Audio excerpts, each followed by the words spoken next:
Hello again, I am Blunty, and I am a bit of a fiddler. On the desk here are some of the things I fiddle with regularly, and I make this video because I want to show you a new fiddly thing which I just found, which I love, and basically I just want to make a video showing it off because, well, because of this, really, but we'll get to this. But for some context, when I say fiddle, what I mean is fidget, as in fidget spinner, and what I mean by fidget with fidget spinner is actually regularly called stimming behavior in various neurodivergent conditions, such as my autism stuff. And it can take the form of many things, not just fidgeting with little toys like this. And one of the issues when I go looking for stimming type devices and toys and gizmos and gadgets or whatever on Amazon is you very often find just collection of these really childish, pastel colored stuff that, I just want something that is a little more grown up and adult, that just doesn't make me feel so infantilized about the whole fidgeting thing, which is a bit of an issue. And it's a good thing there are lots of toys out there for kids with ADHD and autism and all the other related neurodivergent conditions that stimming and this kind of repetitive fiddling behavior, fidgeting and stuff tends to be a part of. But we're not kids forever, and I like to have things that don't make me stand out as much, because one of the things about who I am as a person, about the collection of things that makes me a person, is I don't like to call attention to myself too often. So as you can see, the fidgety things I normally go for just seem like little fidgety things, and don't specifically look like your typical fidget toys for ADHD, for autism kids. And oh dear. I'm making this video today because I can't focus on the video I wanted to make, and I haven't got a script or anything. And as you may be able to tell by my speech pattern and my stammer, which is a stress-induced symptom of my autism stuff, it's not uncommon in autism people to have a bit of a speech impediment or stammer of some kind when they're a bit stressed out. My stammer is pretty bad today. God damn it. I'm not going to edit out any of this. I'm going to leave it in. We're going full authenticity today. But stuff like this. I got this. This is a little GeForce GTX. I think this was when they launched the 10 series, or promotional USB key thing that I got from NVIDIA with the press pack on for the various video cards they were launching that year. And I love this thing, not only because it's a cool little video card thumb drive, way bigger than it needs to be, but it also has this really satisfying kind of, it's got a little click at the end of the slide out. So I use this as a fiddling thing sometimes, and it's one of those things like, you see people clicking with pens at their desk and stuff. It's not something that stands out as a fidget toy, so when people see you fiddling with it, they don't assume, they don't get distracted by your fidgeting. They're just, he's just fiddling with the thing. One of the other things I really like is this. This is a bit more in line with a fidget toy kind of thing. But again, it's made out of, I think this is stainless steel or aluminium or something. I have no idea really. It's heavy. It's probably steel. But I bought this at a dice specialist place. Someone who sells, fancy specialized, metal and tungsten dice and crystal dice and things like that. And for D&D nerds and whatnot, or just dice nerds. And I had this on display one year, and I thought, well, I don't need that many dice in my life, but I do like to fiddle with this thing. So this is what's called an infinity cube, and you can get these like from Amazon pretty easy as well. Some are plastic, some are metal. I've not seen any others with the dice numbers carved on them, actually. Most of them are just plain faced, but because this came from a dice specialist place, they had it customized, or customized it themselves, I think, with a bit of laser etching. And I really like this. It's a bit looser than I would like. I would love something like this that's finer in tolerance, so it sort of snaps a little bit better and doesn't shake around so much. So if you know of something that's made exactly like this, but to much finer tolerances, let me know about it, because I would be interested in getting my hands on one of those very much, because I love sitting with this thing and just folding it in on itself over and over and over again. And I'm not doing very well today, but normally I can work up a pretty good rhythm with the damn thing. One of my earliest fidgety things, like long before I was ever... Camera, can you focus? I can't focus. Can you focus, camera? There we go. Camera's doing a better job of focusing than I am today. One of my earliest fidgeting toys, and this was a fidgeting toy before I was even diagnosed, was the 20-cent piece. And it had to be the 20-cent piece because it was the exact right size just to fiddle with. So I can't do any coin tricks that, you roll it between your knuckles. I've never actually tried to learn any of that, but I used to carry one of these around loose in my coin pocket. you know, I would never spend it. And I had one years ago that had it was like minted in my birth date. This one's like 1998, I think. But yeah, I used to have a one with my birth year, and I would just carry around with me just to fiddle with. And I didn't know it at the time, but that fiddling was, well, what would become known to me as stimming. Of course, we have the fidget spinner. I bought this one. I think I bought this one myself years ago when the fidget spinners were a bit of a fad on YouTube, so I thought I got one to see what all the fuss was about. I'd also have some really nice ones that were sent to me that were custom made in the shape of a NES and SNES controller, but I can't actually find those. I think I know where they are, but I can't be bothered going digging for them.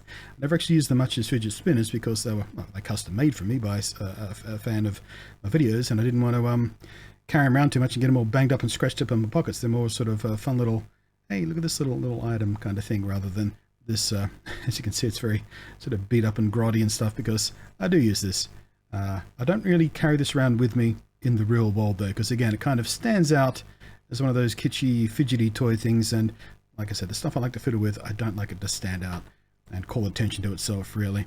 The other thing I tend to fiddle with is my little knife here, and I've thought about getting a better fidgety knife than this. I want one with a nice clicky flick out action, so you know, you press down on the back and it goes shunk, like that. There are certain kinds of flick knives that are illegal in Australia, of course. I couldn't tell you what they are off the top of my head, but I think the ones that just you can flick them out manually work. But this one doesn't have that kind of spring action, so you have to fold it all the way out.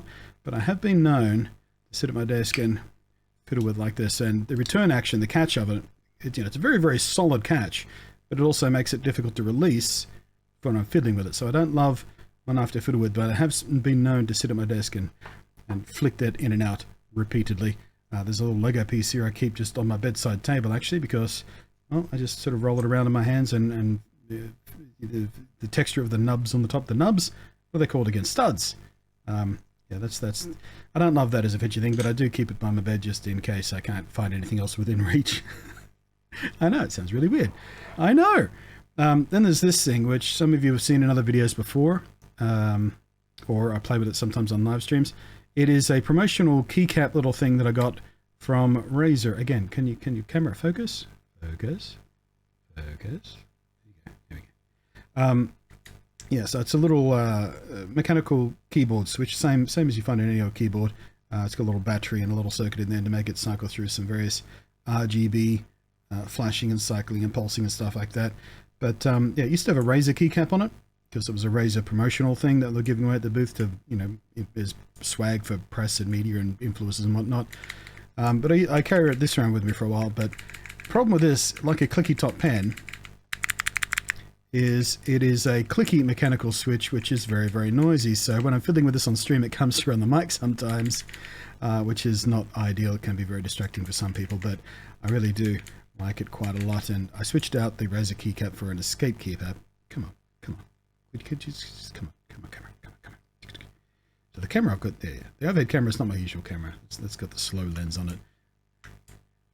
But yeah, I figured the escape button was funnier somehow for me, because you're pressing it to escape tension and stress and trying to manage your emotions, anxiety and stuff like that, because the reason behind fiddling is just it's deliberate, repetitive acts. And it can be, you know, for anything from toys to behavior, sort of tapping on your leg, or sitting in a particular posture, arching your back, or cracking your fingers, or rocking it back and forth, or mouthing objects and things like that.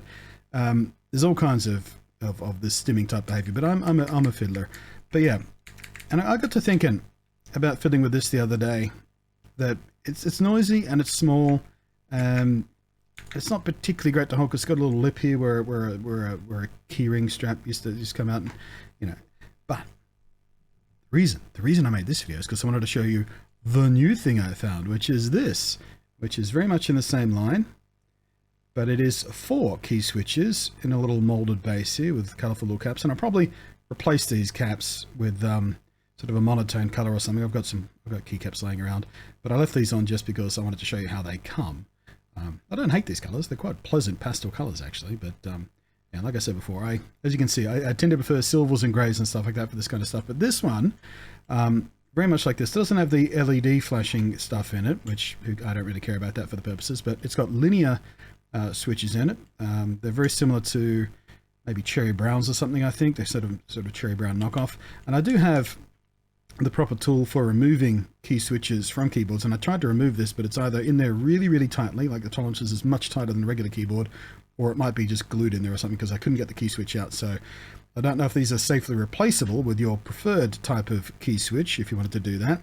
Although you could probably, if you wanted to get really, DIY about it, you could probably 3D print a little bay for a regular key switch to snap into. But yeah, these have a linear switch with just a little bit of a tactileness to it, and no click. They've also got a little dampening, I probably won't see it on camera even if I can get the focus to work, but there's a little dampening grommet O-ring type thing in the key to keep it a little bit quieter when it bottoms out.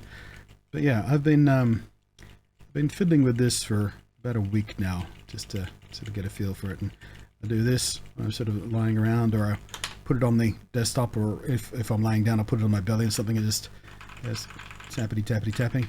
And I don't know, I really like this. This might be my favorite fiddly thing I've ever had. I might get some more of them, or see if there are different varieties with just 1 or 2 caps, or actually I might dismantle that and put a quieter key switch in it, because this key switch will come out of here, like so.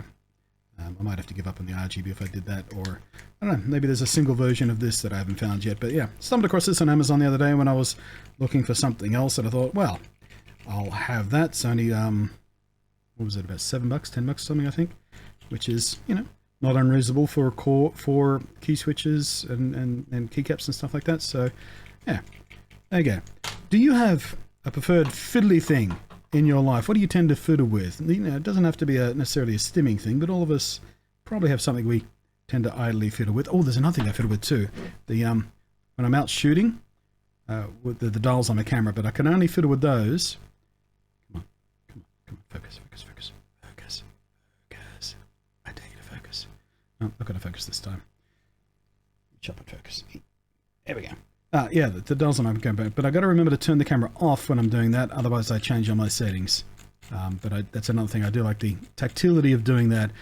I try not to do that too much, especially with this, my really good camera, because I don't want to mechanically wear out the parts of the camera that I need it to keep operating. So yeah, that's another reason why I tend to carry something like one of these out to fiddle with, to stop me fiddling with stuff that I don't want to wear out, mission critical stuff. So what are you up to? What are you doing? What are you fiddling with?